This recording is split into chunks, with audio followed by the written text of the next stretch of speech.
Et pour le premier retour d'expérience, pour nous parler de la restructuration en full BIM du siège social Groupama à Aix-en-Provence, je vous remercie d'accueillir Alfredo Cardenas, qui est BIM manager du bureau d'études OTIS. Merci de l'accueillir. Avec Michael Garabédian, BIM manager d'Eiffage. Alors, vous choisissez, mettez-vous, restez debout ou asseyez-vous, hein, soyez à l'aise avec l'écran, c'est comme vous voulez, comme vous voulez. Donc, je viens de vérifier, a priori, si ça marche. Voilà, vers le haut, vers le bas. Alors, présentez-vous dans un premier temps, Alfredo Cardenas, OTIS, c'est ça? Bonjour, oui, je suis le responsable du pôle BIM et bureau d'études OTIS. Je suis à la base ingénieur, génie civil. Rapprochez bien le micro du bouton. Oui, c'est mieux. Et bon, j'ai suivi plusieurs formations en BIM et programmation visuelle. Et j'ai fait un master à Lyon. Et actuellement, je travaille 100% pour des démarches autour de la maquette numérique ou que des projets en BIM. D'accord, donc BIM manager. Hein, BIM manager. À côté d'un autre BIM manager, Michael Garabédian. Bonjour à tous, donc Michael Garabédian, chargé d'études BIM. Donc je suis référent BIM pour Eiffage sur la région Provence, donc d'Avignon à Marseille. Et donc avec Alfredo, on va vous parler de la restructuration du siège de Groupama à Aix, qui se fait en full BIM depuis la conception jusqu'à l'exploitation maintenance. On y va. On y va. Par ici. Et bon, Groupama souhaitait rentrer dans la démarche BIM pour tous ces sièges, rénovation et nouveaux bâtiments. Et on a eu la chance d'avoir un client qui rentrait vraiment dans une démarche BIM, qu'il comprenait les enjeux et les avantages du BIM. Et OTIS a participé dans ce sens-là dans l'assistance à la maîtrise d'ouvrage. C'est à partir de ce... C'est pas ça? Non, ça c'est la partie de Eiffage. Excusez-moi, donc attendez, il y a eu un nouvel ordre qui a été... non? Bon, désolé, c'était... Bon. Oui, non, sinon c'est pas grave. C'est pas grave, non mais on peut ajuster, hein, mais... Bon. Oui, non, je peux parler sans les diapos. Et alors nous, on était les responsables de faire le suivi, faire comprendre le client les enjeux du BIM, comment il pouvait développer le BIM pour son nouveau siège ici à Aix-en-Provence. Et on a écrit à partir de ça un cahier des charges où on définissait très très bien ses objectifs, ce qu'il voulait récupérer à partir de la maquette et l'utilisation qu'il allait donner une fois le bâtiment fini pour la phase d'exploitation. Alors nous, on a créé ce cahier des charges. En fait, les deux objectifs qui voulait Groupama, c'était mettre en place une démarche collaborative pour améliorer la qualité de son bâtiment, de son chantier. Et un deuxième objectif qui est de récupérer une maquette absolument exploitable avec les structures, les informations à l'intérieur, comme on discutait un peu, toute la data exploitable et structurée pour pouvoir après basculer vers une GMAO ou un outil d'exploitation. Et en fait, après, ce cahier des charges, on l'a décomposé en 3 parties où on encadrait très bien les technologies à utiliser, qu'ils étaient pour bien cadrer la démarche en la partie technologique. Une deuxième partie, c'était tous les processus, comment les gens ils allaient communiquer entre eux pour la gestion du projet. Ça veut dire toutes les bases que Groupama avait besoin, les unités, les formats d'échange, toute la base, nommage, codification, toutes ces parties-là. Il y a dans la partie processus, aussi on a mis en place la partie gestion d'informations, ce qu'après Eiffage allait utiliser pour créer sa convention BIM. C'était les standards à utiliser, la géolocalisation à utiliser, et les lots, le niveau de détail à utiliser, le niveau d'information à récupérer dans la maquette et le niveau de documentation à mettre aussi dans la maquette une fois le DO numérique fini.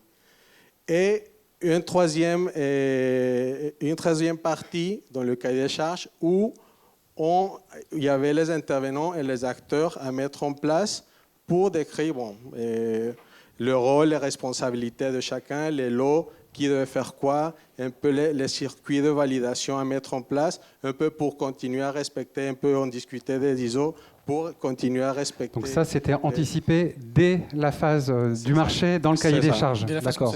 Ce qui n'est pas toujours le cas, on le verra pendant cet après-midi. En fait, je pense que pour démarrer une opération en BIM, c'est super important de savoir quels sont les besoins de la maîtrise d'ouvrage ou du client pour que après le constructeur puisse faire toute sa stratégie BIM en se basant de ce document-là. Alors c'est très important d'avoir ça. C'est à partir de ce document que nous, on a établi notre convention BIM, dont on parlera un peu plus tard. D'accord. Et seulement pour en parler, après Michael va en parler un peu plus, les difficultés qu'on a rencontrées, c'est les difficultés, je pense que 99% des opérations BIM on retrouve. Et c'est un peu l'interopérabilité qui passe tout à fait... Alors concrètement, sur ce sujet-là, on peut citer. Oui, bien sûr. Voilà, on peut citer on a créé une maquette de l'existant à partir de nuage des points. La maquette a été modélisée sur Revit, sur Archicad. Et l'architecte a fait un export IFC. Et nous, on a inséré la maquette dans Revit. On a eu quelques paires d'informations. D'accord. En fait, il y a donc eu un scan 3D lors de la conception, sauf que le bâtiment n'avait pas été curé, donc on avait des incohérences au niveau de la structure. Et en chantier, on a dû refaire un scan après curage pour pouvoir avoir la structure réelle, donc recaler les plans architectes pendant l'exécution. D'accord. Et après, une autre difficulté qu'on a trouvée et qu'on a rencontrée, c'est la géolocalisation. Et quand on exporte en IFC, on utilise la visionneuse, on peut bien compiler les fichiers. Après, quand on veut insérer un IFC dans Revit, c'est pas impossible, mais c'est pas la même démarche. Alors, faut faire là une petite manipulation, oui, mais rien de grave, mais c'est pas assez intuitif. Et après, la perte d'informations entre la façon d'exporter un IFC sur Archicad, qu'il peut exporter quelques éléments qu'à la fois Revit ne récupère pas. Ça aussi, finalement, FH, il a dû remodéliser toute la maquette architecture en Revit. Quand même. Oui. C'est dommage. C'est dommage, mais nous, on en avait l'usage puisque effectivement, les plans architectes n'étaient plus à jour parce que la structure n'était plus la bonne. Donc, on a dû remodéliser effectivement pour être aussi conforme au cahier des charges d'OTIS en vue d'une GMAO à la fin pour le client. Donc, ça veut dire que même si les critères de collaboration, de complémentarité et d'interaction entre les acteurs étaient déjà dans le cahier des charges, il y a quand même eu des soucis liés à l'interopérabilité des données. C'est ça. Oui, il y a eu des problèmes. C'est des problèmes que si on connaît l'origine, si on connaît Archicad, Revit, les IFC, son fonctionnement. Et l'histoire aussi du bâtiment. C'est des problèmes qu'on peut gérer. Et après, si on essaie de deviner quelles sont les informations qu'on a perdues, qu'on n'a pas récupérées, après ça devient très compliqué. Alors, Michael Garabédian, la démarche des FAGE pour accompagner ce type de projet, sa démarche BIM, est-ce qu'on peut en dire quelques mots? On peut en dire quelques mots. Par ici. Voilà. Alors chez FAGE, nous, très rapidement, on a voulu intégrer le BIM dès 2011. Et en 2018, on a eu une création au niveau national d'une branche dédiée au BIM. Donc on a plusieurs types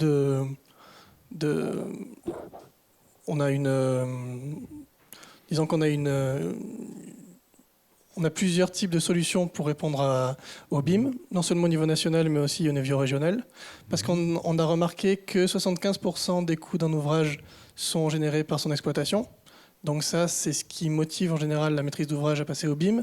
Et qu'on peut réduire les coûts générés par l'ouvrage, non seulement en exécution, mais aussi en exploitation, grâce au BIM.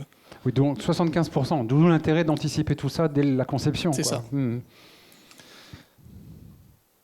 Donc ces structures sont présente chez Eiffage pour répondre aux besoins liés au BIM, non seulement nationalement avec notre directeur Franck Héré, mais aussi en région, avec des BIM managers en région dont je fais partie, et des BIM coordinateurs, c'est-à-dire que chacun des métiers chez Eiffage, les méthodes, les structures, le bureau d'études fluides, les bureaux d'études de prix, ont un BIM coordinateur qui leur permet de travailler en BIM et de communiquer avec les clients et les bureaux d'études. C'est une fonction transversale. C'est une fonction transversale. En fait, ça fait partie d'un processus de formation qu'on a intégré chez Eiffage. Donc pour en revenir à Groupama, comme l'a dit Alfredo, on a mis tout d'abord en place une convention BIM qui reprenait les objectifs du client et on a traduit ces objectifs en cas d'usage. Donc les objectifs, en fait, pour faire rapide, c'était surtout lié à la maintenance et à l'exploitation de l'ouvrage, de la GMAO, de la GTB. On avait aussi de la synthèse en exécution, synthèse technique et synthèse architecturale. Tout ce qui est DOI numérique. Donc voilà, c'est les principaux cas d'usage.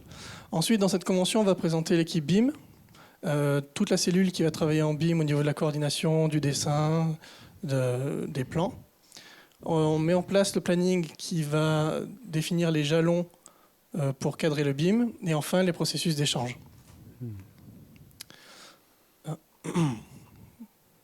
Donc c'est... Bon. Là, on a de manière très floue un aperçu de la cellule BIM. Interopérabilité des différentes versions de PowerPoint. Excusez-moi, je rebondis encore une fois comme on peut. Donc, pour faire rapide, on a un BIM manager qui va s'occuper de tout ce qui est coordination et mise en place des standards, etc. Et chacun des corps d'État va désigner un BIM coordinateur. En général, c'est l'ingénieur qui s'occupe du projet. Et soit il va sous-traiter la modélisation à son bureau d'études, soit il va être en charge lui-même de la modélisation. Donc, on a l'électricité, la plomberie, l'architecte qui est BIM coordinateur. Et on a eu une surprise sur ce projet, c'est que le plaquiste faisait du BIM. Donc on a eu une maquette, bonne surprise. On a eu une maquette des faux plafonds et des cloisons avec quelques recalages à faire, mais bon, le résultat est là. Ça c'est un exemple du coup du planning BIM d'origine. Il a fallu le recaler parce que c'est un projet de réhabilitation, donc ça a un peu dérapé. Il a fallu faire des réunions en plus. Donc on a des réunions de lancement, des réunions de validation de la convention, de revue de clash. Des clashs ? Les clashs, c'est quand on compile deux maquettes, c'est-à-dire une maquette CVC, une maquette électricité ou structure. On va avoir des éléments qui rentrent en collision, par exemple une poutre avec un chemin de câble, etc. Et donc tout ça, on va le répertorier pour faire une synthèse grâce au BIM. Donc dans ce planning, si on pousse à une échelle un peu plus petite, on a des processus d'échange qui vont régir notre mode de travail. Donc d'abord, on va modéliser la maquette. C'est indispensable quand on fait du BIM. Après, chacun va contrôler la maquette, donc les BE qu'il dessine et le BIM manager. Une fois qu'on a fait ce contrôle, on va copier toute la donnée, toutes les maquettes pour pouvoir faire de la synthèse, faire de la coordination. En revue de projet, on va voir cette compilation pour pouvoir la traiter en synthèse. Une fois que la synthèse est faite, on va faire des remarques qui seront traitées soit pendant la réunion, soit après, et remodéliser pour mettre à jour un nouvel indice. Donc voilà, ça, très rapidement, c'est un des deux bâtiments de Groupama. Donc ça, c'est le bâtiment 45, qui est pas loin d'ici d'ailleurs. On a la maquette archi globale, vue de l'extérieur. Ici, on a les réseaux en vert, la CVC en rouge, électricité. D'accord. Et là, on a l'aménagement intérieur et les réseaux en rendu un peu plus sympathique. L'intérêt pour nous, c'est d'amener le BIM sur le chantier. Et du coup, alors, on avait mis en place Croquis en tant que plateforme d'échange, après quelques ratés avec SharePoint, parce qu'on avait voulu essayer SharePoint. Mais est-ce qu'il y a quelqu'un de SharePoint dans la salle ? Ça va, on peut y aller. L'inconvénient de Croquis, c'est qu'on n'a pas de visionneuse en ligne. Et nous, ce qui nous intéressait, c'est d'avoir une visionneuse qui permette de visualiser facilement sans avoir de gros ordinateurs. Donc, on exporte la maquette sur la visionneuse d'Autodesk, qui nous permet d'avoir sur un téléphone ou sur un ordinateur accès à cette maquette une fois la mise à jour faite. Et sur le terrain, en mobilité. Et sur le terrain. Est-ce qu'on peut passer aux questions-réponses? On peut passer. Je suppose qu'il y a quelques questions dans la salle. Je me permets de prendre un de vos micros. Alors, est-ce que vous avez des questions, des remarques par rapport à ce qui vient d'être dit? Oui. Alors, présentez-vous, s'il vous plaît, avant de répondre. Oui, bonjour. Je suis étudiant au CNAM, formation ingénieur construction durable. Dans votre projet, vous avez démarré directement au format 4.0 ou vous êtes resté au 2.3 pour l'IFC? Pour l'IFC, Ouais. on a reçu un format IFC de l'architecte qui était du 2x3, je crois. Ouais, voilà. Mais après, on est resté en natif Revit. D'accord. On n'a pas bougé. Ok. Donc, tout le monde a Il y a pas compris. Moi, d'évolution, en ce qui me ouais. concerne, j'ai pas tout compris. Mais, ouais, non, mais vous êtes... D'accord. Présentez-vous.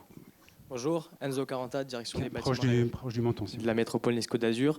Est-ce qu'il y a un représentant aussi de Groupama, justement l'exploitant, et également est-ce que votre réalisation est terminée ou est-ce que vous en êtes actuellement? Il est en cours de réalisation. On est dans la phase de la création de la maquette pour structurer les informations, commencer à faire des tests et basculer l'information vers la GMAO. Et je pense que ce sera les prochaines semaines où on aura des résultats un peu plus concrets par rapport à ça. D'accord, merci. Pardon, Séville, journaliste. Je veux savoir si la durée du projet a été plus longue. La durée a-t-elle été plus longue? La durée de préparation du projet a été plus longue. Et la deuxième question, c'était géolocalisation. Qu'est-ce que vous entendez exactement par là?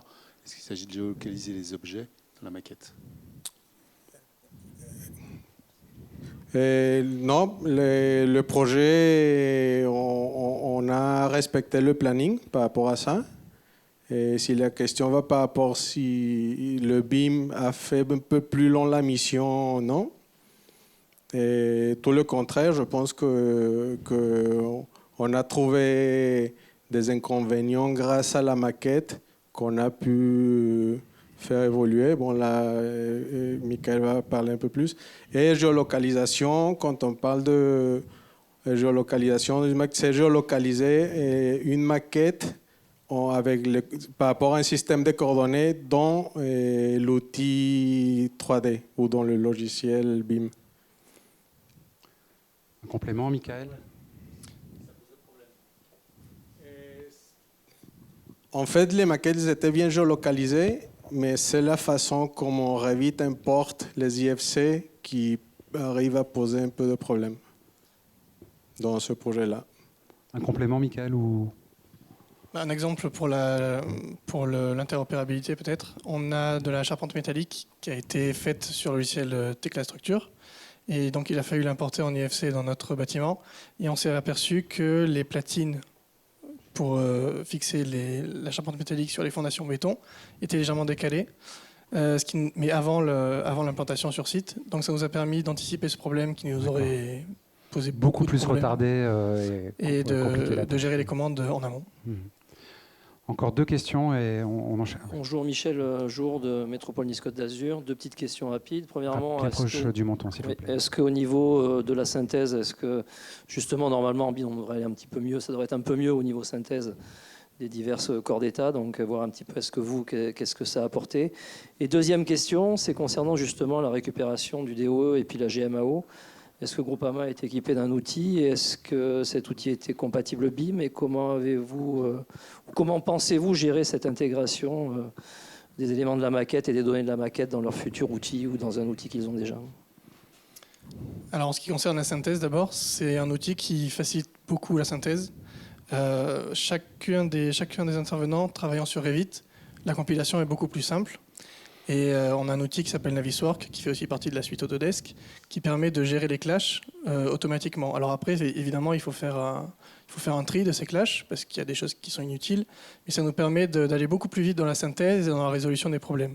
Ce qui avant prenait par exemple 2 réunions, on le fait en 1 réunion là. D'accord. Une dernière question. Vous aviez un autre... Non, une dernière question, je suis désolé. Alors, on aura une pause à 16h, donc vous aurez l'occasion d'aller... partagez, échangez, posez vos questions aussi en direct si vous voulez, mais on a un programme assez dense. Je fais vite alors. Oui, je vais la rappeler. Présentez-vous s'il vous plaît. Pierre-Antoine Maillot, BTM. Je complète la deuxième question, c'est par rapport à l'exploitation. Quand on commence un projet, on connaît rarement le nom de l'exploitant. on ne sait pas quel logiciel il utilise et nous on doit forcément s'adapter à ça. À partir de quand vous avez connu le nom de l'exploitant et les outils qu'il utilisait? Alors nous, dès le début, en phase conception, on savait qui allait exploiter. Et en ce qui concerne la fourniture de la maquette, pour répondre à la première question qui du coup rejoint la vôtre, on va fournir à la maîtrise d'ouvrage le format Naviswork. On va former aussi la maîtrise d'ouvrage à l'utilisation de Naviswork pour qu'ils puissent visualiser et rentrer dans l'objet pour sortir par exemple les fiches techniques des différents éléments. Et on est en phase de test pour gérer la GMAO. Donc ils ont un logiciel qui s'appelle Mission d'Alteva, qui a priori intègre les IFC sans trop de problèmes. Donc là on est en phase de test pour gérer cette interopérabilité. Très bien. Merci beaucoup Michael Garabédian. Merci Alfredo Cardenas pour ce témoignage.